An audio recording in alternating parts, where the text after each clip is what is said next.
Hello and welcome. Tonight, we leave behind the familiar contours of our world and travel to a place that defines the very idea of barrenness, the Great Sahara Desert. Our journey, however, is not into its present state of sun-scorched dunes and relentless heat, but deep into its past, to an era when this vast expanse was a verdant paradise, crisscrossed with rivers and dotted with immense lakes. We will uncover how geography and climate conspired to create, and then erase, a green world whose memory is etched into the very rocks and sands of the region. To understand the Sahara is to understand the profound dynamism of our planet. If you find comfort in these deep-time geographical stories, please consider liking and subscribing to the channel. We would also love to hear from you in the comments below. Tell us where you're listening from. Your own location holds a unique geographical history that we might explore together in a future episode. The Sahara Desert today is a study in extreme arid geography. It spans nearly 9 million square kilometers across North Africa, making it the third largest desert overall and the largest hot desert on Earth. Its topography is far more diverse than the sea of sand dunes often depicted. It contains rugged mountain ranges like the Tibesti and Ahagar, vast gravel plains known as regs, ancient dry lake beds called pans, and of course, the iconic ergs, which are great seas of sand dunes that can soar hundreds of meters high. The primary geographical force maintaining this hyper-aridity is the atmospheric circulation system of the Hadley cell. Moist, warm air rises at the equator, rains down in the tropics, and then descends as dry, high-pressure air over the subtropics, which includes the Sahara. This descending air inhibits cloud formation and precipitation, creating a permanent rain shadow of continental proportions. This stable arid state, however, is a geological recent phenomenon. The story of the Green Sahara, or the African Humid Period, is written in a complex language of geological proxies that scientists have learned to read. The first clues came from pioneering 19th century explorers and geologists who noticed seemingly out-of-place features. They found ancient river channels, now buried by sand, that once carried substantial flows of water. They discovered fossilized remains of animals that could never survive in a desert, such as hippopotamuses, elephants, and crocodiles. Most strikingly, they documented extensive rock art, painted and carved by ancient peoples on cave walls and cliffs deep in the desert, depicting scenes of swimming, hunting, and herds of animals that belonged to a savanna ecosystem. The turning point in understanding these clues came with the development of deep-sea coring and the study of paleoclimatology. Oceanographers retrieved sediment cores from the floor of the Atlantic Ocean, just off the coast of West Africa. These cores contain layers of dust and pollen, a historical record of what the winds carried off the continent and into the sea. During dry periods, the cores show a high concentration of sand and dust, but at certain depths, these dust layers give way to sediments rich in pollen from trees, grasses, and shrubs that only grow in humid environments. This provided irrefutable evidence that the Sahara had not always been a desert. The primary engine for this dramatic transformation is a cyclical change in Earth's orbit, known as a Milankovitch cycle. Specifically, it is the precession of the equinoxes, a 26,000-year cycle that slowly wobbles the planet on its axis. This wobble alters the seasonal distribution of sunlight received by the hemispheres. Approximately every 10,000 years, the northern hemisphere summer occurs when Earth is closest to the Sun, a point known as perihelion. This orbital configuration intensifies summer solar radiation over North Africa by about 7%. This extra energy superheats the continental landmass, causing low-pressure zones to form and pulling the West African monsoon much further north than its current reach. This intensified monsoon system carried moisture deep into the heart of the Sahara, transforming its climate. The most recent African humid period began around 15,000 years ago and reached its peak between 11,000 and 5,000 years ago. During this time, the Sahara was not a desert but a patchwork of ecosystems.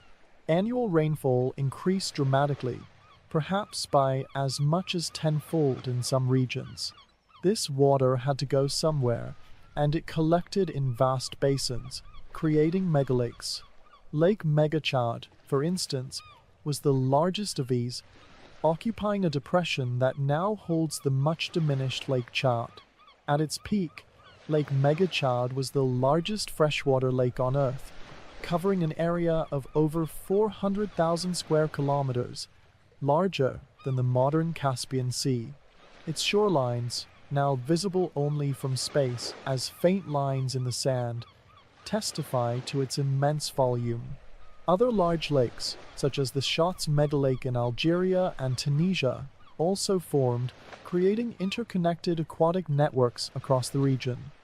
This newly green and watered landscape was a product of perfect geographical alignment. The increased monsoon rains fell on the newly vegetated land. The plant roots stabilized the soil, preventing erosion and allowing for greater water retention and groundwater recharge. This created a positive feedback loop. More vegetation led to less dust in the atmosphere, which allowed for more sunlight to reach the surface, further heating it and strengthening the monsoon convection currents. The geography of the Sahara itself, with its large internal basins, was perfectly designed to capture and hold this newfound abundance, creating a sprawling oasis of life that lasted for millennia.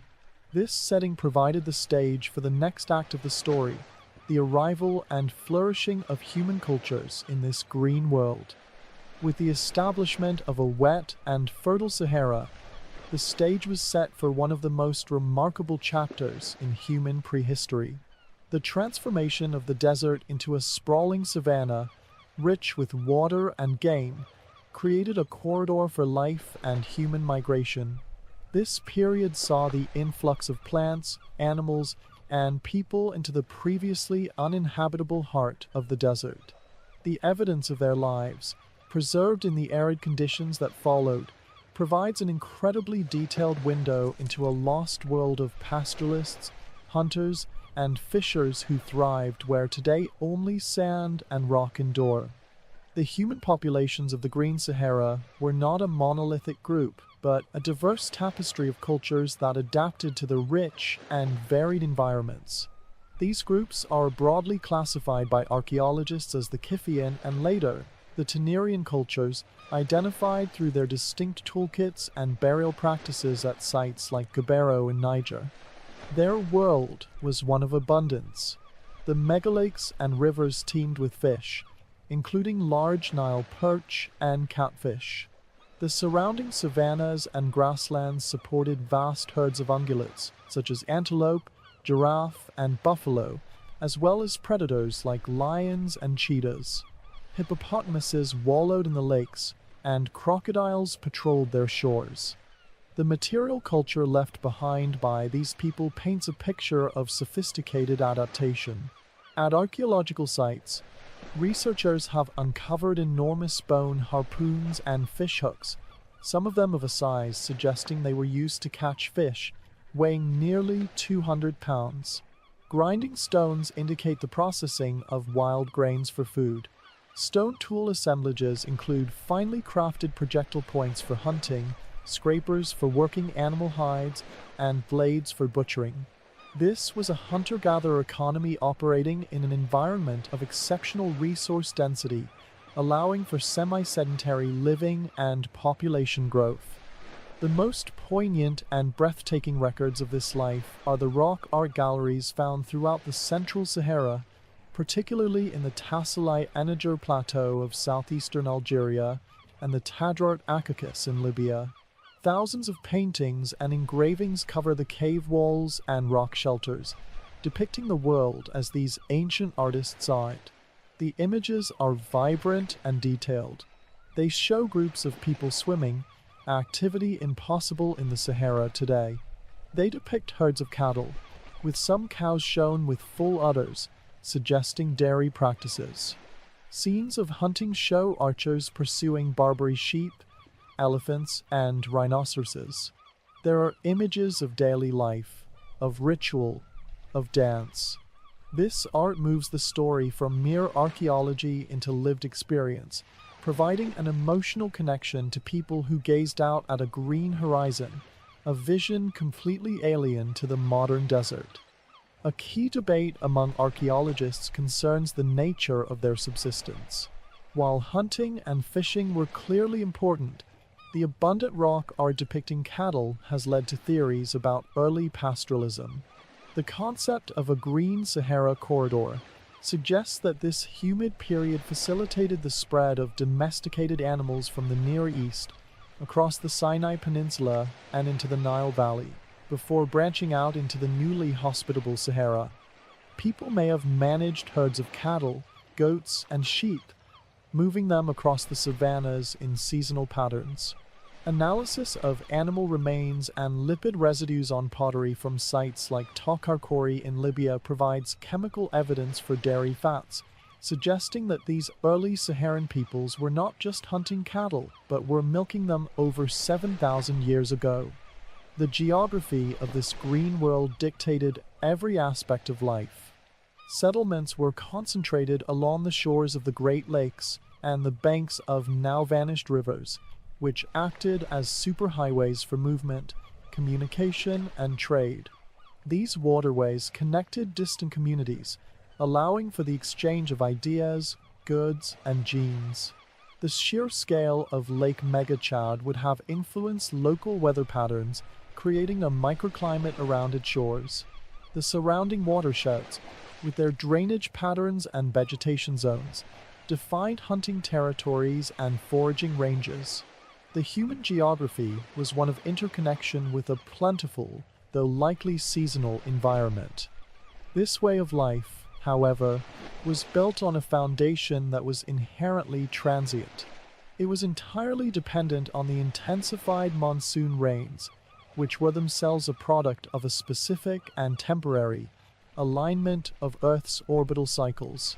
As the Milankovitch cycle continued its slow march, the northern hemisphere began to receive less intense summer sunlight. The clock was ticking on the green Sahara. Around 5,500 years ago, the orbital forcing had weakened to a point where the West African monsoon could no longer push its life-giving rains so far north. It began a gradual but inexorable retreat southward towards its current position. The end of the African humid period was not a single, catastrophic event, but a slow, grinding process of desiccation that likely unfolded over centuries. The positive feedback loop that created the green world now began to work in reverse. As rainfall decreased, vegetation died off. Without plant roots to hold it in place, the soil eroded. The exposed, lighter-colored ground reflected more sunlight back into space, a phenomenon known as increasing albedo. This led to less heating of the land surface, which further weakened the monsoon circulation, leading to even less rain. The Great Lakes began to evaporate, their shorelines receding year after year, century after century. The rivers slowed to a trickle and then fell silent, their channels eventually filling with wind-blown sand. The desert was returning. The gradual retreat of the rains and the inexorable return of the desert presented the human and animal populations of the Green Sahara with an existential challenge. The story of this epical transition is one of adaptation, migration, and ultimately, the reshaping of human civilization in North Africa and beyond. The collapse of this ecosystem was not an abrupt extinction but a protracted transformation, forcing every form of life to respond to a changing world. The geographical consequences of this aridification echo through history, influencing the rise of powerful states and forever altering the distribution of human populations on the African continent. For the flora and fauna of the Green Sahara, the options were limited. Species with wide ranges could follow the retreating rain southward into the Sahel and the tropical regions of West Africa, or eastward towards the Nile Valley. This migration is written in the genetic and fossil records. Many of the animal species depicted in the Saharan rock art, such as elephants, giraffes, and rhinos, were pushed to their current refuges in sub-Saharan Africa. Others, less mobile or adaptable, faced local extinction. The Great Lakes, such as Mega Chad, shrank dramatically, leaving behind a stark geographical legacy of fossil shorelines, evaporite deposits of salt and gypsum, and vast, flat pans like the Bodil Depression, which would later become the single largest source of dust on the planet. The human response was complex and multifaceted. As the lakes shrank and the grasslands turned to dust, the rich hunter-gatherer pastoralist economy became unsustainable.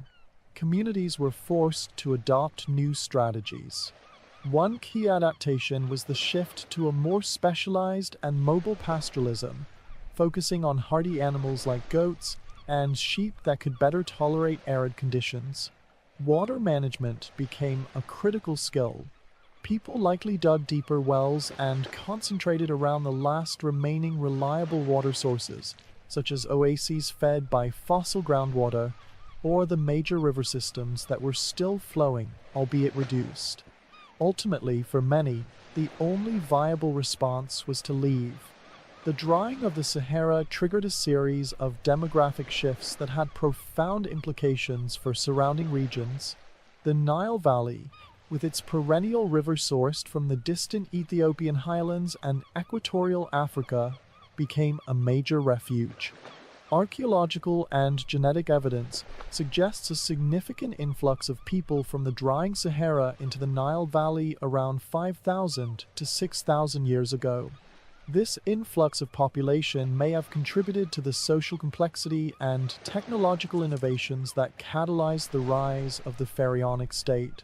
The increased competition for resources in the constrained, fertile strip of the Nile likely accelerated the development of centralized authority, social stratification, and organized agriculture, laying the foundation for ancient Egypt. The geographical impact of the Sahara's aridification extended far beyond its own borders. As the vegetation disappeared, the vast, exposed sediments of the former lake beds became susceptible to wind erosion.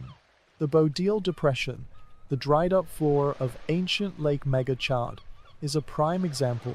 Today, powerful surface winds, channeled by the topography of the Tibesti and Enedi Mountains, scour the diatomite-rich sediments of the Bodil, launching immense plumes of dust into the atmosphere. This Saharan dust layer is transported thousands of kilometers across the Atlantic Ocean by the trade winds. This transcontinental journey of dust is a crucial component of the Earth's modern biogeochemical cycles. The mineral dust provides vital nutrients, like iron and phosphorus, to the nutrient-poor waters of the Amazon rainforest. This dust fertilizes the Amazon basin, supporting its astounding biodiversity. Similarly, the dust that falls into the Atlantic Ocean stimulates phytoplankton blooms, which form the base of the marine food web and play a role in sequestering carbon dioxide from the atmosphere. The desert, in its current state, directly influences the health of ecosystems an ocean away, a lasting geographical legacy of its wetter past. In the modern era, scientific techniques continue to refine our understanding of the Sahara's transformations. Satellite-based radar and laser altimetry, LiDAR, can map fossil river channels and lake shorelines hidden beneath the sand. Advanced climate models incorporate orbital data, vegetation feedbacks, and ocean temperatures to simulate the onset and collapse of the African humid period with increasing accuracy. Analysis of speleothems, or cave formations, from caves on the periphery of the Sahara provides another high-resolution climate record. Stalagmites grow faster during wet periods, and the isotopic composition of their calcite layers offers a precise timeline of rainfall changes. The story of the Green Sahara is a powerful testament to the dynamism of Earth's climate and the deep interconnection between human history and environmental change. It demonstrates that the planet's geography is not a static backdrop but an active, evolving system. The Great Desert reminds us that environments can change radically, and that adaptation and resilience are enduring features of life. The evidence is all there, hidden in plain sight. In the fossil bones buried in the sand, the ancient tools scattered on the surface, the beautiful art on secluded cliffs, and the immense plumes of dust that continue to journey from the Bodil Depression to the Amazon, a silent, eternal echo of a lost sea. Now, as you prepare to rest, let your mind wander across those vast, time-worn landscapes. Picture the deep, cool waters of a megalake, reflecting a star-filled sky. Imagine the gentle rustle of savanna grasses where now there is only silent sand. See the distant figures of those ancient people living in harmony with a generous land, their stories whispered on the wind that now blows dry and empty. The desert holds its secrets close, but in its stillness, you can feel the memory of green, a deep, abiding peace etched into the very soul of the earth. Let that ancient tranquility wash over you, easing the day's thoughts away. May your dreams be as deep and calm as those vanished seas. Sleep well and good night.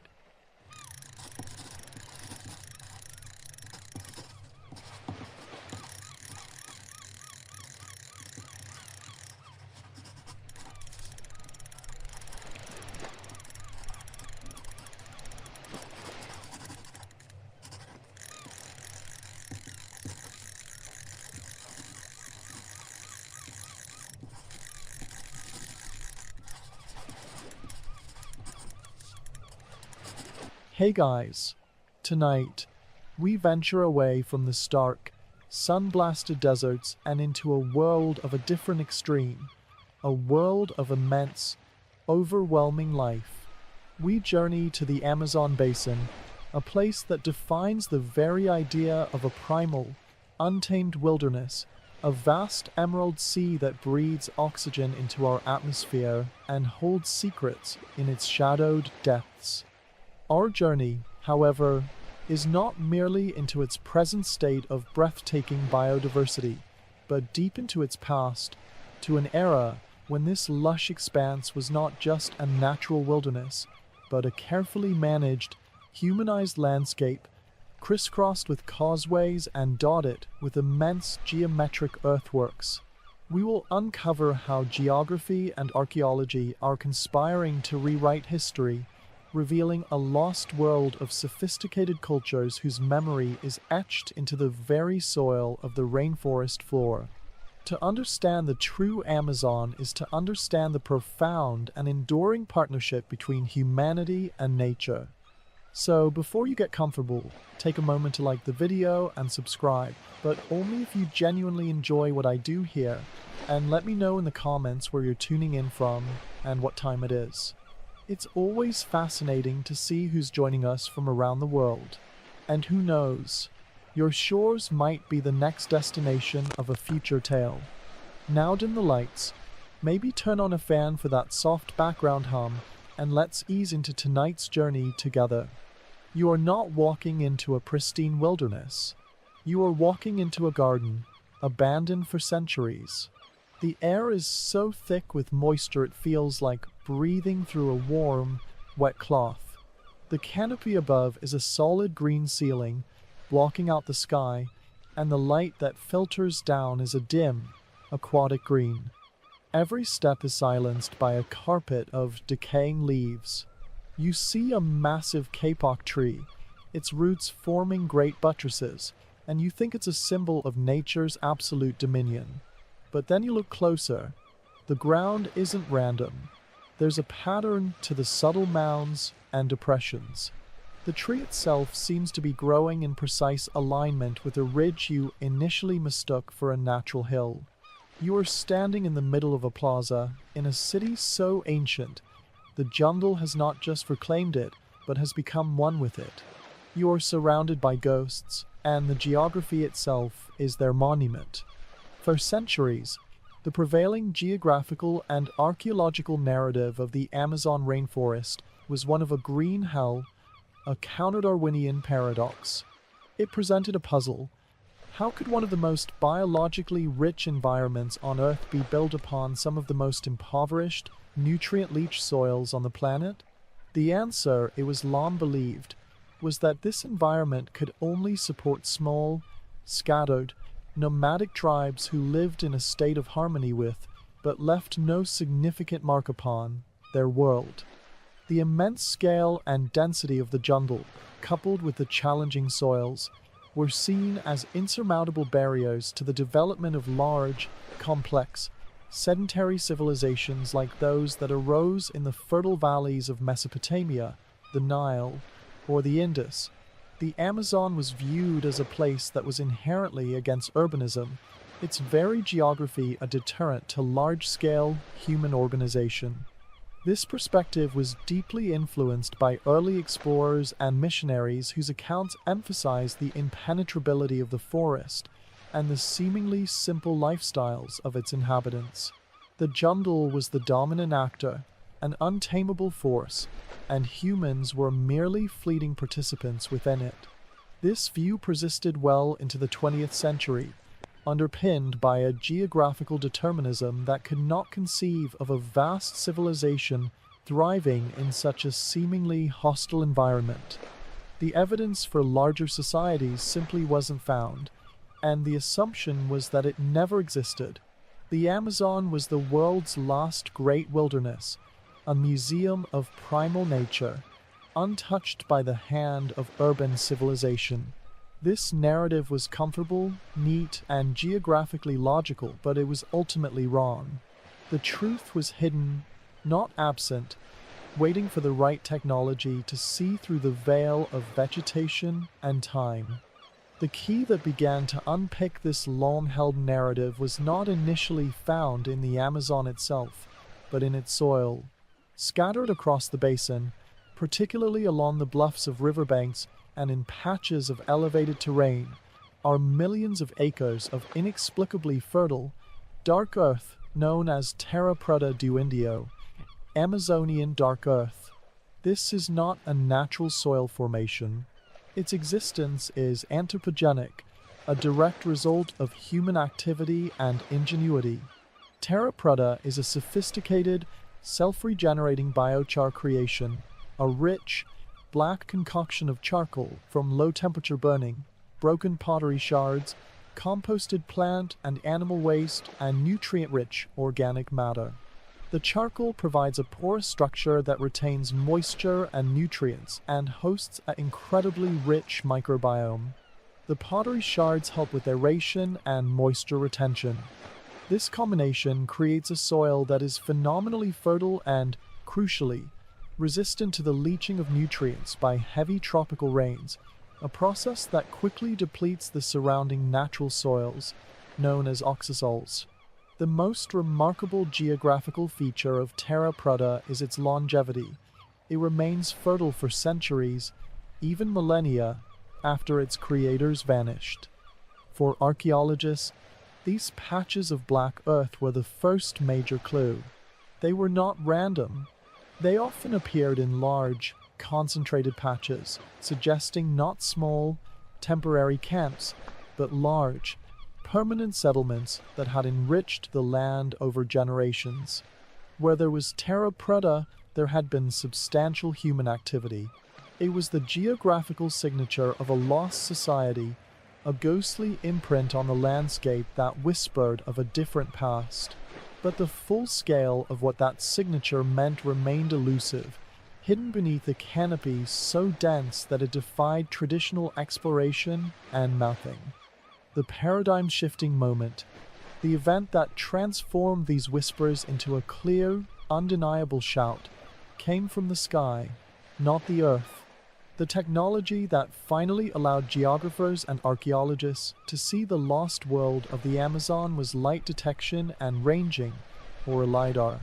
This revolutionary tool works on a beautifully simple principle.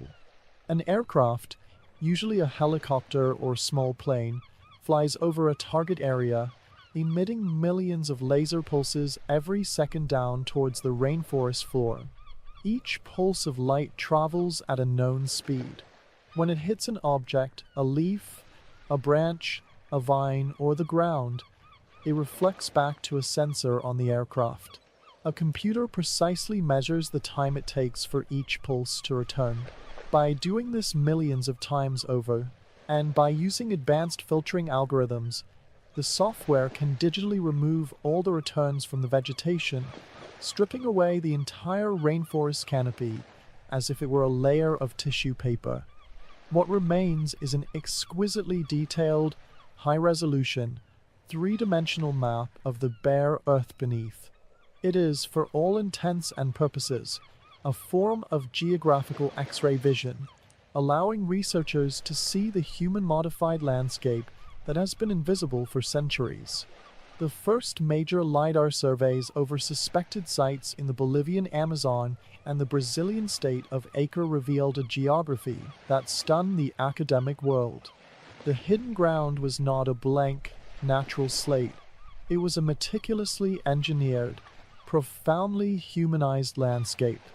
The LiDAR maps revealed vast, complex networks of straight, raised causeways connecting nodal points over distances of dozens of miles. They showed perfect circles, squares, and octagons formed by deep ditches and high banks, massive geoglyphs on a scale so large they're impossible to perceive from the ground. They revealed complex, grid patterns of streets and plazas within large settlements, sophisticated systems of reservoirs and canals for water management, and countless elevated platforms, or mounds, that served as foundations for homes and community buildings, protecting them from the seasonal floods that inundate the forest. The scale was not merely village-like, it was urban, even suburban in its complexity and interconnection. This was not evidence of simple tribes. It was the unmistakable signature of a previously unknown, sprawling civilization, a cultura de terra preta, or a garden city culture that had managed the Amazon on a monumental scale. The LiDAR revelations forced an immediate and complete rewriting of the Amazon's human history. The jungle was not a pristine wilderness that had resisted civilization. It was a managed landscape, the overgrown ruins of a lost world of city builders. The civilization that LiDAR revealed, now often referred to by archaeologists as the cultura de terra preta, or more broadly as part of the Amazonian complex societies, was not a single, unified empire like the Romans or Incas. Rather, it was likely a vast network of interconnected yet independent chiefdoms or regional polities, sharing similar cultural practices, technologies, and a deep understanding of their environment, stretching across millions of square kilometers.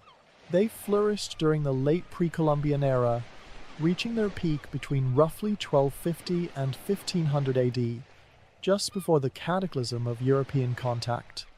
Their geographical distribution was strategic and intelligent, focused primarily on the terra firme, the upland areas above the floodplains of the major rivers like the Amazon itself.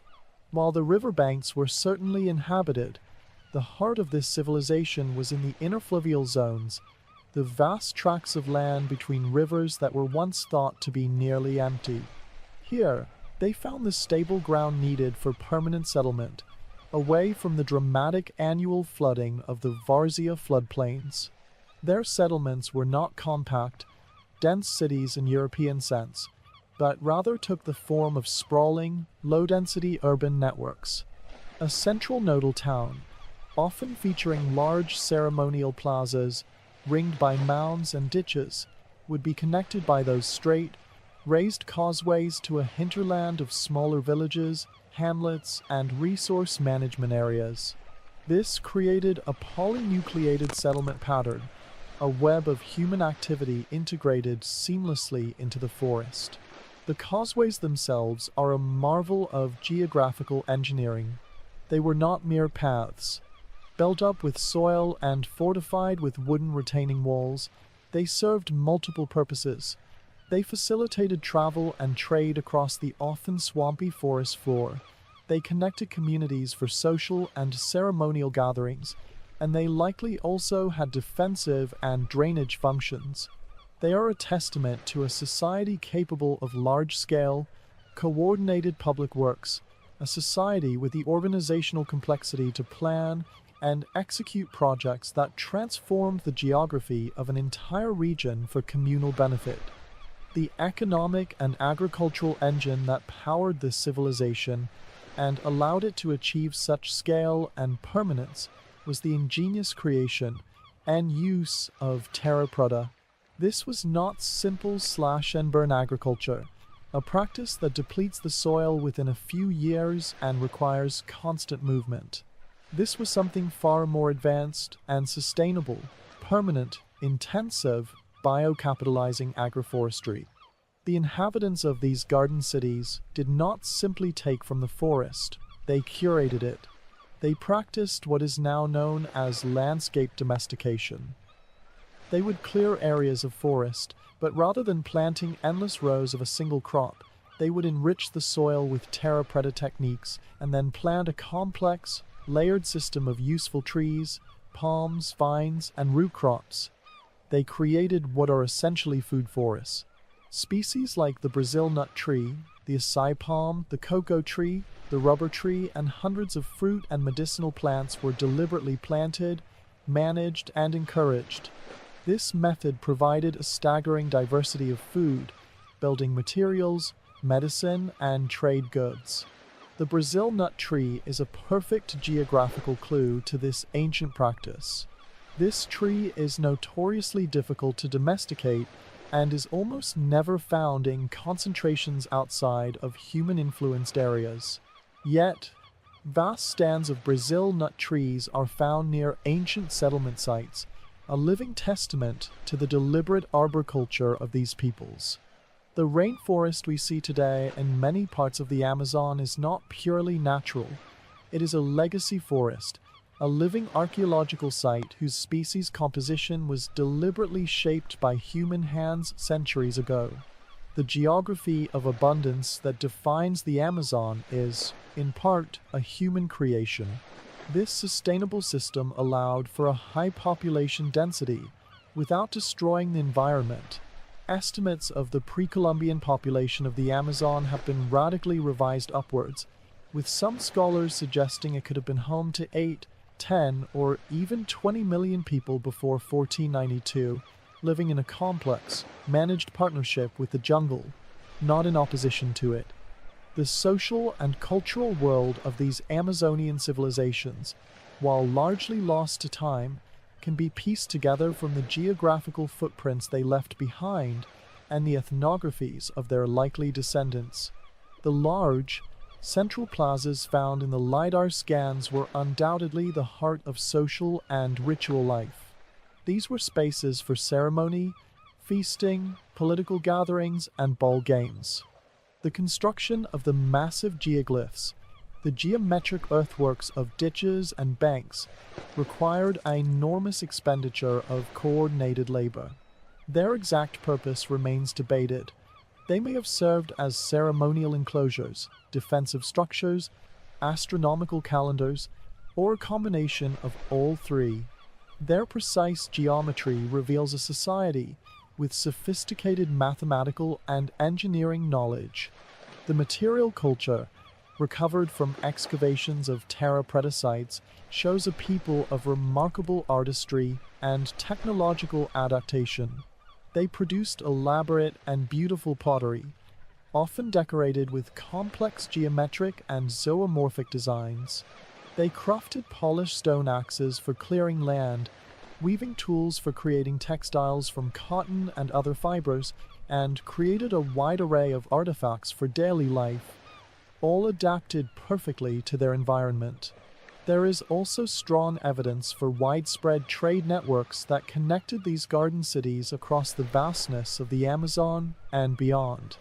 Exotic goods like jadeite axes from the Andes, quartz crystals from great distances, and specific types of pottery styles found far from their origin point all speak of an interconnected world, where rivers and causeways acted as highways for the exchange of goods, ideas, and genes. This was not an isolated, primitive culture. It was a vibrant, dynamic, and complex network of societies that had developed a unique and highly successful way of life, perfectly adapted to the geographical challenges and opportunities of the Amazon basin. They had built a civilization in the jungle, one that worked with its rhythms rather than against them, creating a sustainable and prosperous world that endured for centuries. The end of this Amazonian civilization was not the result of a failure of their agricultural system or a slow decline due to environmental degradation. Their world did not collapse from within. It was shattered from without by a force against which they had no defense: the transatlantic disease. The catalyst for this catastrophe was the arrival of European explorers and colonists in the 16th and 17th centuries. While the conquistadors, famously led by Francisco de Orellana, who navigated the entire river in 1542, did report seeing large, populous settlements along the banks, accounts that were later dismissed as fantastical, their true impact was invisible. They, and the missionaries and traders who followed, inadvertently brought with them the agents of apocalypse: smallpox, measles, influenza, and other pathogens to which the indigenous peoples of the Americas had no acquired immunity. The results were catastrophic beyond measure. Epidemics raged through the interconnected networks of towns and villages with a virulence that is difficult to comprehend. It is estimated that within the first century of contact, up to 90 to 95% of the Amazon's population perished. This was a demographic collapse on a scale that is almost unimaginable, a tragedy that emptied a continent. The geographical consequences of this die-off were profound and immediate. With the population gone, the careful, constant management of the landscape ceased. The causeways, no longer maintained, began to erode and were slowly buried under leaf litter. The complex agroforestry systems, requiring human intervention to maintain their productive balance, began to go feral. The cultivated food forests were invaded by other species, returning to a more natural, though still human-influenced, state. The great plazas were reclaimed by fast-growing vegetation. Within a few generations, the jungle had swallowed the cities whole. The carefully managed geography of the Amazon began to revert to a state that looked, to European eyes, entirely primal and untouched. The few survivors of the plagues likely coalesced into smaller, more mobile groups, retreating from the ghost towns of their ancestors and adopting a lifestyle that appeared to Europeans as primitive. The knowledge of large-scale earthworking, intensive terra preta creation, and the managed, urbanized way of life was largely lost within a few terrible generations. The Europeans who entered the Amazon in the centuries that followed encountered not the thriving civilization that had once been there, but the shattered remnants of its population living in a landscape that was actively forgetting its human past. They saw the empty wilderness described in the old narrative, never realizing they were walking through the overgrown ruins of a world they themselves had destroyed. The legacy of this lost civilization is not confined to history books or archaeological journals. It is woven into the very fabric of the modern Amazon and has profound implications for our understanding of geography and conservation. The discovery of this vast, humanized past forces a radical reevaluation of what a wilderness truly is. The Amazon is not a virgin forest. It is a vast archaeological park, a palimpsest where the writing of a human hand is visible beneath the newer text of modern nature. This has sparked a vigorous debate among conservationists and geographers. Some argue that recognizing the Amazon as a long-term human project provides a model for sustainable living within the tropics, a blueprint for agroforestry and land management that could inform modern efforts. Others caution against using this past to justify present-day development, arguing that the ancient societies operated on a different technological and demographic scale, and that the modern industrial threat is of a completely different magnitude. Furthermore, the presence of these ancient settlements and their earthworks presents a direct challenge to modern development projects. Plans for new roads, dams, agriculture, and mining expansion often clash with the newly discovered archaeological reality, adding a deep cultural heritage dimension to the already fierce battles over the rainforest's future. The geography of the past is directly influencing the political and environmental geography of the present. The scientific quest to understand this lost world is ongoing, driven by ever-advancing technology. While LiDAR provided the initial breathtaking overview, the work on the ground continues to add rich detail to the map. Archaeologists conduct targeted excavations at the features identified by LiDAR, unearthing pottery, tools, seeds, and human remains, allowing them to carbon date the sites and understand the daily lives of the people. Soil scientists continue to study the properties of terra preta, hoping to unlock its secrets for modern sustainable agriculture, potentially offering a way to sequester carbon and improve soil fertility in impoverished soils around the world. Ethnobotanists work with contemporary indigenous communities, whose oral histories and plant knowledge often contain echoes of this ancient past, studying the legacy forest species to understand the full extent of human influence on the Amazon's legendary biodiversity. Each new survey, each new core sample of soil, each new satellite image adds another piece to the puzzle. The story is no longer one of a people in the landscape, but of a people who were of the landscape, who shaped it as fundamentally as it shaped them. This revised geographical understanding paints a picture of the Amazon as a place of immense human history and ingenuity, a testament to our ability to shape our environment in sustainable ways, but also a stark warning about the fragility of civilizations in the face of unforeseen catastrophe. Now, as you prepare to rest, let your mind wander through those deep, green corridors. Picture the wide, clean causeways bustling with life, connecting vibrant garden cities. Imagine the careful hands that enrich the earth, creating abundance from scarcity. See the distant figures of those ancient people living in a sophisticated partnership with the greatest forest on earth, their stories whispered by the rustling leaves. The jungle holds its secrets close, but in its humid, living breath, you can feel the memory of a cultivated paradise, a deep, abiding harmony etched into the very soul of the land. Let that ancient tranquility wash over you, easing the day's thoughts away. May your dreams be as deep and calm as those hidden cities. Sleep well and good night.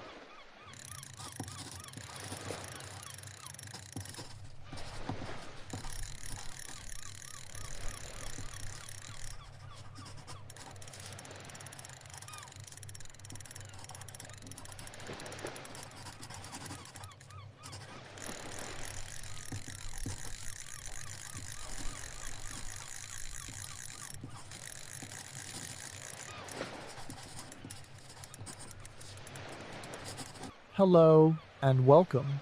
Tonight, we set sail from the familiar contours of solid land and venture into the realm of eternal motion, the vast and restless global ocean. Our journey is into the heart of a silent, invisible river that flows through the deep, a powerful current that connects the world's seas and dictates the very rhythm of life on Earth. We will trace the path of this ancient, watery pulse, from the sun-dappled surface to the abyssal plains of crushing pressure, to understand how this single, greatest geographical feature on our planet shapes our climate, our weather, and the story of life itself. So, before you get comfortable, take a moment to like the video and subscribe, but only if you genuinely enjoy what I do here, and let me know in the comments where you're tuning in from and what time it is. It's always fascinating to see who's joining us from around the world. And who knows, your shores may just be the destination of our next voyage. Now dim the lights, maybe turn on a fan for that soft background hum, and let's ease into tonight's journey together. You are not floating on the surface. You are suspended, weightless, in the cool, dark silence of the deep Atlantic. There is no light here, only an immense, gentle pressure from every direction. You are not still. You are caught in a flow of such immense power and volume that it makes every river on land seem like a trickle in the sand. This is no chaotic current. It has a purpose, a direction, a destiny thousands of miles away. You are a single molecule in a global procession that began centuries ago, a slow-motion journey that regulates the heartbeat of the planet. You are inside the Great Conveyor Belt, and you're moving. The global ocean is not a static bathtub of salt water. It is a dynamic, three-dimensional engine of fluid dynamics, driven by two fundamental geographical forces: temperature and salinity. The movement of this immense body of water is known as thermohaline circulation, thermo for heat, haline for salt. It is a system of deep ocean currents that operates on a scale almost too vast to comprehend, a slow, grand overturning that can take a single parcel of water 1,000 years to complete its journey around the world. The engine of this global conveyor belt starts in the polar regions, where geography and climate conspire to create the densest water on Earth. In the frigid darkness of the Arctic winter, and off the glacial coasts of Antarctica, air temperatures plummet to dozens of degrees below zero. The howling wind steals heat from the sea surface, causing the water to lose its energy and become incredibly cold. Simultaneously, as seawater freezes, it leaves its salt behind in the surrounding liquid water.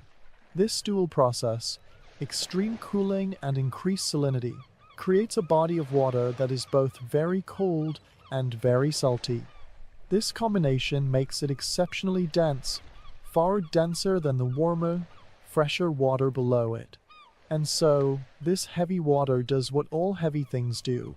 It begins to sink. This is not a gentle settling. It is a massive, plunging cascade, a waterfall of dense water tumbling down the continental shelves into the abyssal depths of the ocean basins. This sinking act, repeated endlessly at the poles, is the pump that drives the entire global circulation system. It pulls water along the surface to replace what has sunk, setting in motion a planetary-scale flow that redistributes heat, nutrients, and energy from the equator to the poles and back again. This process is the great moderator of Earth's climate, the reason why London, situated at a latitude comparable to frozen Newfoundland, enjoys relatively mild winters, and why the tropics do not endlessly boil under the intense solar radiation. The geography of the poles, with their extreme cold and sea ice formation, is the beating heart of this planetary life support system. The most famous and well-studied of these sinking sites is located in a small region of the North Atlantic Ocean between Greenland, Iceland, and Norway. This area, known as the Greenland-Norwegian Sea, is one of the primary engines of the Northern Hemisphere circulation, a place where the surface of the ocean effectively ends and the deep abyss begins. Here, the relatively warm, salty waters of the North Atlantic Drift, the northeastern extension of the mighty Gulf Stream, flow northward, delivering the tropical heat that warms Western Europe. But as this current ventures into the high latitudes, It surrenders its vast stores of heat to the frigid Arctic air, cooling dramatically. Evaporation from the wind further increases its salinity. By the time it reaches the seas east of Greenland, it has been transformed. It is now so dense that it can no longer be supported by the water beneath it. In a specific, powerful column, it begins its descent. This sinking water, now called North Atlantic deep water, plummets for thousands of meters, flowing like a deep, cold river along the ocean floor. The formation of this deep water is relentless. It is estimated that every second, over 15 million cubic meters of water sinks in this region. To put that in geographical terms, it is a volume equivalent to 25 Amazon rivers vanishing beneath the waves. This immense, continuous sinking action creates a void, a suction at the surface that acts like a planetary vacuum cleaner, pulling the warm waters of the Gulf Stream northward across the Atlantic to replace the departing water. This is why the North Atlantic current is so strong and persistent. It is being pulled by the immense gravitational force of the sinking water in the Nordic seas. This entire system, the northward flow of warm surface water, its cooling and sinking in the north, and the southward flow of cold deep water, forms a giant loop, an overturning circulation that is the Atlantic sector of the global conveyor belt. The stability of this system is delicate, hinging on a precise balance of temperature and salinity. If the water becomes too fresh, from melting glacial ice or increased rainfall, it becomes less dense. It may not sink, or sink with far less force. If the pump slows, the entire circulation can weaken, stall, or even collapse, with dramatic consequences for global climate patterns that have persisted for millennia. This makes the geography of the North Atlantic one of the most critical and potentially vulnerable points on the entire planet. Once the North Atlantic deep water completes its descent into the abyss, it begins its long, slow journey as a deep water current. This is not the realm of sunlit waves and swirling eddies. This is the domain of the eternal night, where water moves with the patience of geology itself. The newly formed deep water is cold, rich in oxygen, and hungry. It flows southward, a vast, submerged river within the ocean, tracing the contours of the deep seafloor. It is channeled by underwater mountain ranges, guided by the slopes of continental rises, and funneled through deep abyssal plains.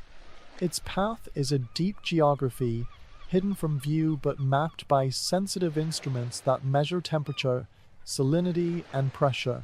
This cold, deep current moves at a pace that is almost imperceptible, a few centimeters per second, but its volume is so immense that its power is undeniable. It flows for thousands of miles through the Atlantic basin, around the southern tip of Africa, and into the vastness of the Indian and Pacific Oceans. As it travels, it does not remain isolated. It interacts with the seafloor, stirring up sediments and consuming the oxygen it carried down from the surface. This oxygen is vital for the strange communities of life that exist in the deep, from the blind shrimp that swarm around hydrothermal vents to the single-celled organisms that inhabit the deep mud. The current delivers the breath of the surface to the deepest, darkest corners of the ocean, sustaining an entire ecosystem that would otherwise suffocate in the stagnant depths. This journey is a long one, taking centuries for a parcel of water to complete this leg of the global conveyor. All the while, it is gradually mixing with other water masses, slowly warming by a fraction of a degree from the internal heat of the Earth that seeps through the oceanic crust, and losing its identity even as it maintains its direction. Its ultimate destination is the broad expanses of the North Pacific and Indian Oceans, where the geography of the surface once again dictates its fate. After its multi-century journey through the deep, The water mass, now transformed and gradually warmed, begins its slow return to the surface. This process is not driven by a single, powerful upwelling event, but by a slow, broad, and gradual rise over immense geographical areas. This upwelling is primarily driven by the dominant surface winds, which push surface water away from certain coastlines, particularly along the western coasts of continents like North and South America. As the wind-driven surface water moves offshore, it must be replaced. Water from the deep, from several hundred meters down, rises to fill the void. This upwelled water is cold, rich in the nutrients that have been accumulating for centuries from the sinking remains of marine life, the marine snow of dead plankton and fecal matter that constantly drifts down from the sunlit zone. When this nutrient-rich water reaches the surface, it encounters sunlight. This combination of sunlight and nutrients triggers an explosive bloom of phytoplankton, microscopic plant-like organisms that form the base of the entire marine food web. This is why the world's most productive fisheries are almost exclusively located in these upwelling zones, such as the Humboldt Current off Peru or the California Current. The great whales, the seabirds, the fish stocks, all are ultimately dependent on this deep, slow upwelling that is the final phase of the conveyor belt's journey. The geography of the continental shelves and the prevailing wind patterns are therefore directly responsible for some of the richest ecosystems on the planet. The water, now back at the surface, has completed its cycle. It has been warmed by the sun and is once again less dense. It is now ready to be swept along by surface currents, like the great wind-driven gyres that dominate each ocean basin, beginning its long surface journey back towards the poles where, centuries after it began, it may once again cool, sink, and restart the entire majestic, slow-motion cycle of the global conveyor belt. The global conveyor belt is the great moderator and stabilizer of Earth's climate. Its function is that of a planetary heat distribution system.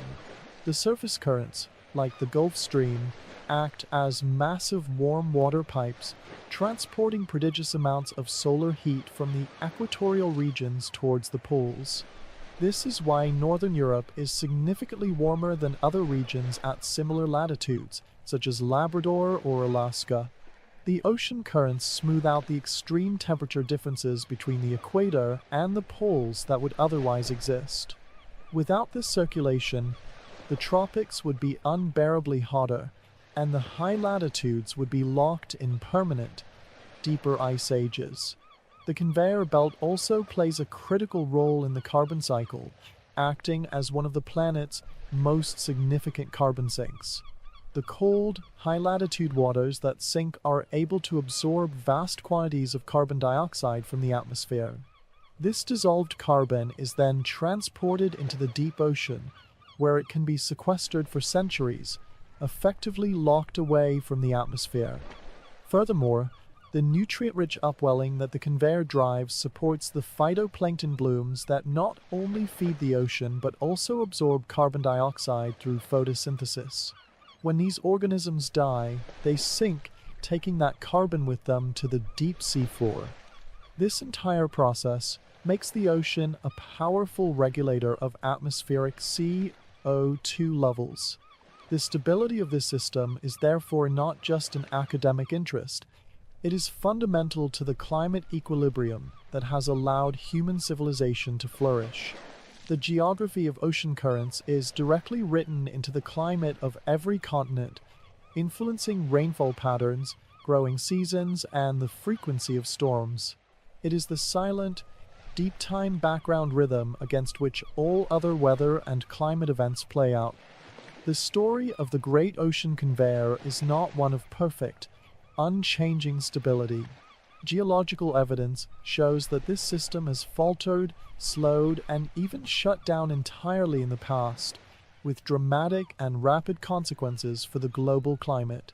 These events are recorded in the most precise archives nature provides, ice cores from Greenland and Antarctica, and sediment cores from the ocean floor. The most well-documented example of a conveyor collapse occurred during the last glacial period, in an event known as the Younger Dryas, approximately 12,800 years ago. As the world was gradually warming out of the last ice age, a massive pulse of fresh water entered the North Atlantic, likely from the catastrophic drainage of a giant glacial lake, Lake Agassiz, that had formed along the edge of the retreating North American ice sheet. This sudden deluge of cold, fresh water poured into the North Atlantic, forming a lid over the dense, salty seawater. This freshwater cap prevented the normal process of sinking. The pump slowed to a halt. With the engine shut off, the northward flow of warm tropical water ceased. The result was immediate and severe.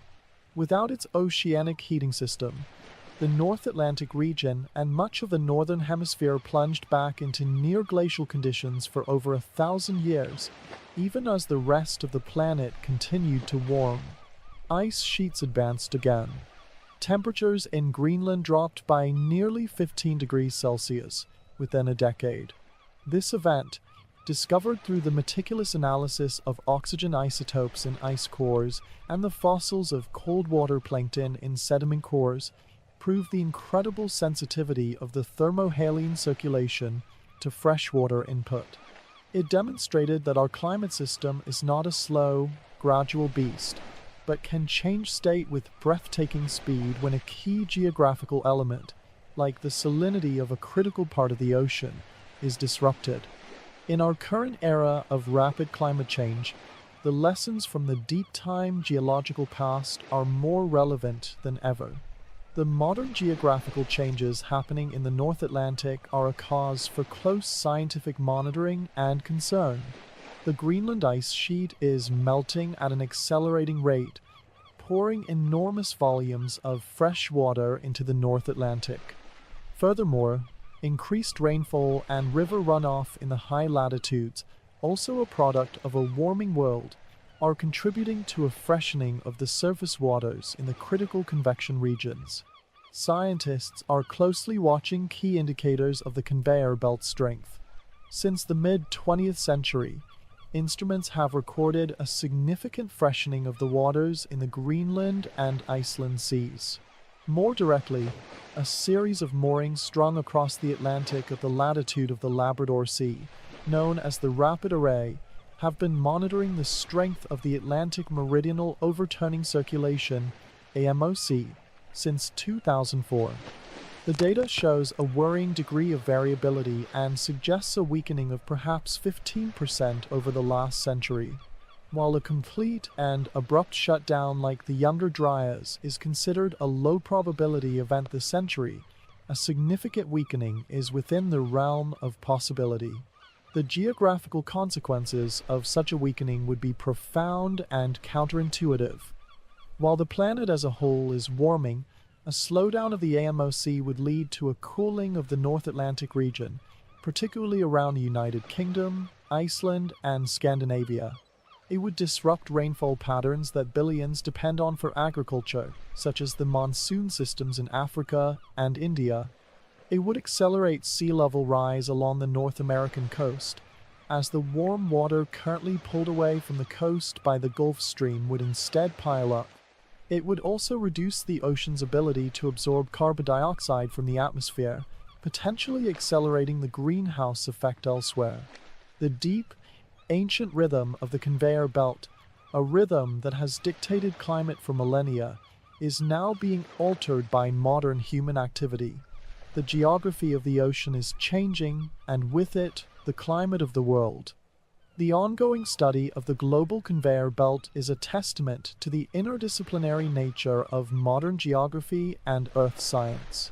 Oceanographers deploy a fleet of high-tech Argo floats that autonomously drift through the ocean, diving deep to measure temperature and salinity before surfacing to transmit their data to satellites. The Rapid Mooring Array and its new sister array, the OSNAP, overturning in the subpolar North Atlantic program, provide a continuous, real-time health monitor for the Atlantic circulation. Paleoclimatologists continue to drill ice cores and sediment cores, extending our record of past circulation changes further back in time to understand the natural variability of the system and better predict its future. Supercomputers run incredibly complex climate models that simulate the physics of the entire ocean atmosphere system, testing scenarios of ice melt and warming to forecast potential tipping points. This global effort is aimed at understanding the most powerful geographical force on Earth, one that operates on timescales from daily tides to millennial cycles. The story of the ocean's conveyor belt is the ultimate deep-time geography story. It is a story of connections between the polar ice and the tropical sun, between the deep abyss and the surface bloom, between the geology of the past and the climate of the future. It is a reminder that the planet functions as a single, interconnected system, and that the greatest currents of change are often the silent, invisible ones that move through the deep. Now, as you prepare to rest, let your mind drift on those deep, slow currents.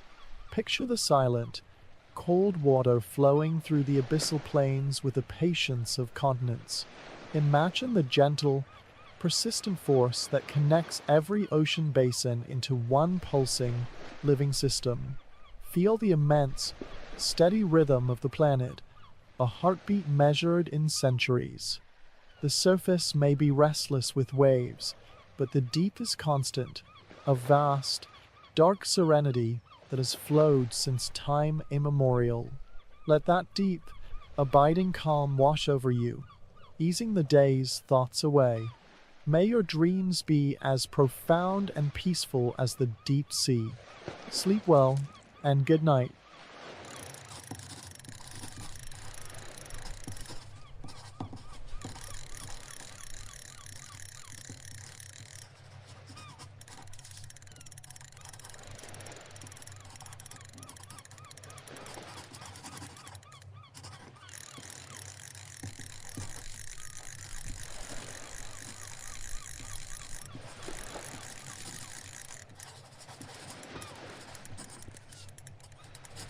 Hello, and welcome. Tonight, we journey to a place where the solid earth meets the endless sky, where the ceaseless rhythm of the ocean swells against a bastion of stone and human resolve. Our destination is a speck of volcanic rock adrift in the vast, star-dusted expanse of the North Atlantic, a lonely outpost of the Azores archipelago. Here, geography and astronomy converged in a quiet, heroic effort to measure the heavens themselves. So, before you get comfortable, take a moment to like the video and subscribe, but only if you genuinely enjoy what I do here, and let me know in the comments where you're tuning in from and what time it is. It's always fascinating to see who's joining us from around the world. Now dim the lights, maybe turn on a fan for that soft background hum, and let's ease into tonight's journey together. You're not a sailor. You are an anchorite of the Atlantic, a keeper of a very different kind of flame. Your world is a perfect circle of stone, 50 paces across, bounded by a sheer cliff that drops away into the thunderous, breathing dark. The air is a permanent salt mist, a tang that coats your lips and rusts the hinges on every door. Your company is the wind's mournful hymn through the casements and the deep resonant groan of the surf far below, a sound you feel in your bones more than hear. But your gaze is not on the chaotic sea. It is fixed on the perfect, silent clockwork of the stars. For you are the keeper of the light at Punta Delgada on the island of Santa Maria, and your flame is not for ships lost in the fog, but for astronomers lost in the calculation. A single, steady point of terrestrial light in the immense, measuring dark. Your nightly vigil is a silent conversation between the earth and the sky, and you are the humble scribe. The geographical significance of the Azores in the 18th century was immense, a fact known to every naval captain and cartographer from Lisbon to London. These 9 volcanic islands are not mere dots on a map. They are the highest peaks of the Mid-Atlantic Ridge, a massive submarine mountain range that tears the ocean floor in two. This placed them at the very frontier of the known world, the final stitch in the map of Europe before the uncharted ocean stretched for thousands of miles to the Americas. For centuries, they were a crucial waypoint for Spanish galleons straining under the weight of New World silver and for Portuguese caravels navigating the treacherous currents of the African coast. Their position was their entire reason for being, but by the mid-1700s the new, more precise challenge consumed the great minds of Europe, a problem that had plagued navigators for centuries: the problem of longitude. Calculating one's north-south position was relatively simple, a matter of measuring the angle of the sun, or the pole star. But east-west was a navigational nightmare. Without knowing longitude, a ship could miss its destination by hundreds of miles, an error that led to countless shipwrecks on unexpected shores and the loss of entire fortunes. Astronomy promised a solution. The key lay in the stars. If the precise positions of the stars could be mapped with ultimate accuracy, and if the exact distance between specific points on the Earth could be known, sailors could use the heavens as their guide. But to create this perfect celestial map, astronomers needed to measure the parallax of stars, the tiny, almost imperceptible shift in a star's position when viewed from different points in Earth's orbit. This required a grand, global experiment, simultaneous observations of the same celestial event from vastly different latitudes on the globe. One of these crucial observation points, a lonely dot of land at a specific and valuable latitude, was the island of Santa Maria in the Azores. Its geography made it perfect for this profound task. It was a stable, isolated rock in the deep ocean, far from the distorting lights and vibrations of major cities. It was a natural, immutable platform for an observatory, a fixed point in the watery void from which to triangulate the cosmos. The international scientific community, led by figures like the French astronomer Joseph-Nicolas Delisle, began to plan a series of coordinated observations targeting the rare transit of Venus across the face of the Sun. This event, happening in pairs separated by over a century, was the golden key.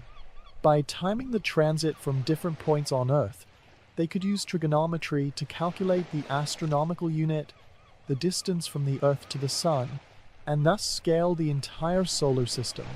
But to make these observations with the required precision, they needed a beacon. Not a celestial one, but a terrestrial one. They needed a constant, reliable light source on that remote island that could be used for land-based surveying, for aligning their delicate instruments with true north, and for signaling to ships that might be carrying vital equipment or correspondence. And so, a unique partnership was born between the abstract science of the heavens and the concrete geography of the deep ocean. The lighthouse at Punta Delgada on Santa Maria's southeastern tip was conceived for this higher purpose. Its construction in 1761 was less a maritime necessity and more a direct request from the international astronomical community, an edict facilitated by the Portuguese crown. Its primary function was to act as a fixed geodetic point, a known and unmovable coordinate on the spinning globe. Its light was to be a constant, a man-made star on the Earth to help map the natural stars in the sky. The man chosen to be its keeper was selected with immense care. He was often a former sailor with a demonstrated knack for navigation or a minor clerk with a meticulous, patient nature. He was trained in basic astronomy and the precise, unwavering operation of the lamp. His duty was unlike any other lighthouse keepers in the world. His nightly vigil was not primarily about scanning for shipwrecks, though he certainly did that. It was about ensuring the absolute consistency of his flame. The whale oil lamp, with its complex array of polished parabolic reflectors made of brass and silver, had to be lit at the precise moment the sun dipped below the geometric horizon, and extinguished at the precise moment of dawn's first astronomical light. He kept a detailed log, a scientific journal that recorded not the passing of schooners and frigates, but of atmospheric conditions, cloud cover, haze, wind speed and direction, that might affect the quality and clarity of his light's beam as a reference point. His loneliness was a scientific variable that had to be controlled. Any lapse in attention, any flicker of the flame, any smudge on a reflector could introduce a tiny error into an observation months, even years, in the making. His tiny, wind-battered stone tower was, in effect, an extension of the great observatories of Paris and London, a remote instrument in a global network aimed at nothing less than measuring the universe. The weight of that knowledge was a heavier companion than the solitude. He was the human element in a grand, mechanical calculation, a single, steady heartbeat keeping time for the celestial dance above, his life governed by the implacable rhythms of the cosmos he helped to measure. The keeper's existence was governed by a strict, celestial routine, a liturgy of light and observation that transformed his isolation into a form of meditation. His day began in the late afternoon, not with the sunrise, but in preparation for its end. His first task was the careful, ritualistic polishing of the brass and glass that housed his flame. The reflectors had to be immaculate, for any speck of soot or a thin film of salt would scatter the light, making it a fuzzy, unreliable point for the theodolites and quadrants of the astronomers who would be depending on its precise location. He used soft cloths and special compounds, his movements practiced and exact, ensuring every surface shone with a mirror's perfection. As dusk began to settle over the Atlantic, turning the sea from a deep blue to a velvety, profound indigo, he would retreat to a small desk. Here, he would make his final calculations for the evening. He consulted a tide table, yes, but more importantly, he pored over a thick almanac of astronomical events provided by the Royal Observatory in Lisbon. This book was his Bible. The precise moment of sunset was not a matter of looking out the window. It was a number printed on a page, a time he would cross-check against his own meticulously maintained marine chronometer, a device as vital to him as the lamp itself. This watch was his connection to the wider, rational world of science, its steady tick a promise of order against the chaos of the elements. With the same solemnity as a priest at the altar, he would then ascend the spiral staircase to the lamp room. The ritual of lighting was precise. He would check the oil levels, trim the wicks to an exact length, and then, at the moment dictated by his chronometer, he would touch flame to oil. He would watch, holding his breath, as the fire caught and was immediately seized and amplified by the array of perfect mirrors, transforming it from a humble, dancing flame into a focused, piercing blade of light that he would then direct seaward with a final adjustment. But his work was not done. Once the lamp was burning steadily, his real purpose began. On certain nights, he would be joined by visiting astronomers, serious, focused men in dark wool coats who spoke in low tones of parallax and refraction and who treated him with a respectful deference they would never afford a common sailor. Together, they would use the fixed, known position of the lighthouse itself to calibrate their portable instruments. They would sight on its steady, unwavering flame to establish a true north-south baseline on the island, a fundamental reference line etched into the geography of Santa Maria from which all their angular measurements to the stars would be made. The lighthouse was their terrestrial Polaris. On the nights of the great observations, such as the transit of Venus in 1761, the atmosphere on the island was one of taut, electric anticipation. The keeper's role was paramount. His light had to be perfect, a constant in the equation. The astronomers needed to move quickly and accurately between their observation points in the profound darkness, and his flame was their guidepost, their fixed mark in the terrestrial world that allowed them to dare to measure the heavens. The success of a mission years in the planning, funded by royal societies and watched by the intellectual world, could hinge on the clarity of his beam on a particular, critical night. In the logbooks of famous astronomers, brief, dry entries reading Punta Delgada light observed and used for alignment are a quiet testament to this profound collaboration between one man's lonely vigil and humanity's boundless quest for knowledge. The geographical isolation of Santa Maria was the entire reason for the lighthouse's existence, and it was the defining, all-encompassing reality of the keeper's life. The island itself is a dramatic study in volcanic geography, a landscape of ancient calderas now green with pasture, rugged cliffs stained with lichen, and deep, fertile valleys. But from the perspective of the lighthouse, the world was reduced to its most elemental components: dark basalt, endless water, and the overarching dome of the sky. Supply ships from Lisbon or from Ponta Delgada on the larger island of São Miguel might come only a few times a year, and their arrival was entirely at the mercy of the weather. A planned shipment in autumn might not arrive until the following spring, leaving the keeper to ration his supplies. News from the outside world, reports of wars, revolutions, scientific discoveries, was months, sometimes years, old by the time it reached him. The world he heard about in letters was often a different world by the time he read of it. He and his occasional assistant, if he was fortunate enough to have one, were utterly self-reliant. They maintained a small, walled vegetable garden behind the tower, a constant battle against the salt-laden winds that could wither a crop overnight. They collected every drop of rainwater in a large cistern carved into the rock. Its level was a more important measure to him than the calendar.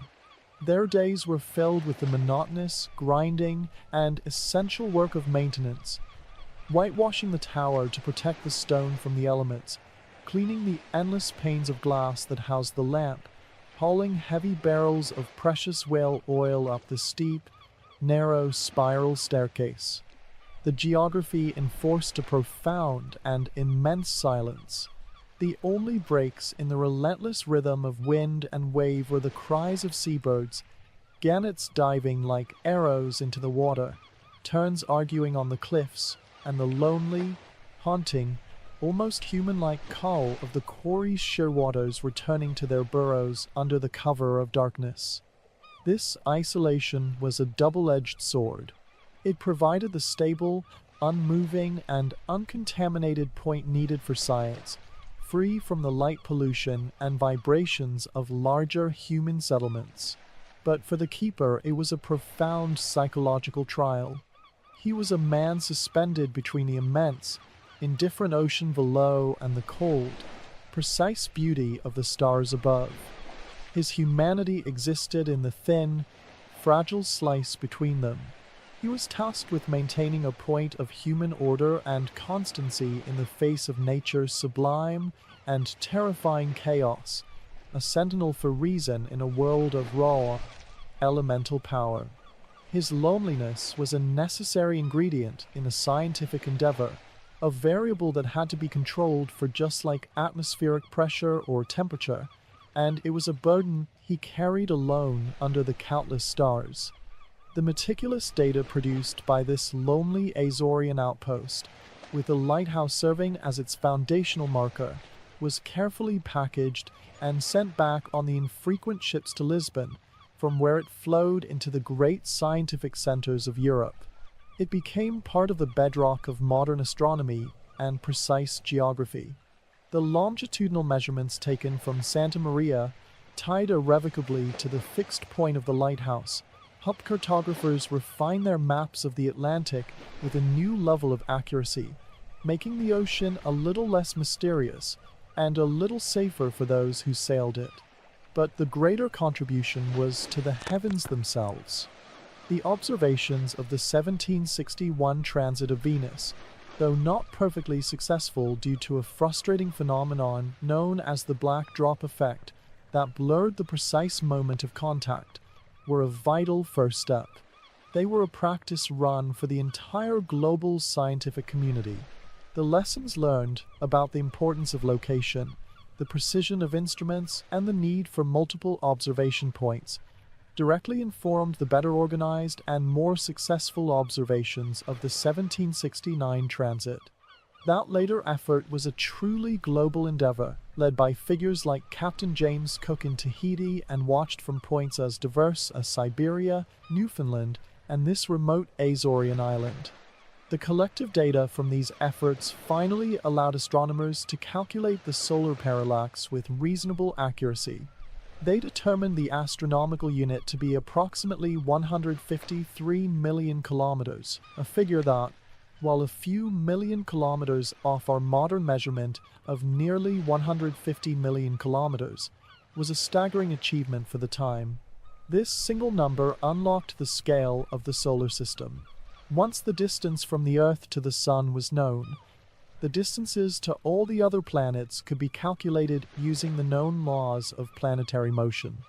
The lighthouse at Punta Delgada, a tiny speck of light on a tiny speck of rock, had played its part in taming the unimaginable vastness of space. It had helped turn the planets from mere points of light in a telescope into physical worlds with known distances, and it had begun the process of turning the stars from a beautiful and mysterious tapestry into measurable objects. The keeper's nightly ritual of light and precision, his unwavering attention to duty in the face of profound solitude, had contributed directly to one of the greatest intellectual achievements of the Enlightenment, a testament to how the most isolated geographical points can become centers of profound human discovery. The era of the lighthouse's primary astronomical purpose gradually waned as the 18th century turned into the 19th.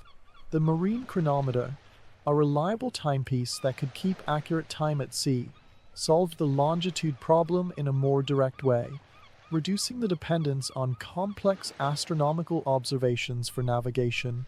The great international projects moved on to new challenges, and the lighthouse at Punta Delgada settled into a more conventional, though no less vital, role as a guide and guardian for maritime traffic.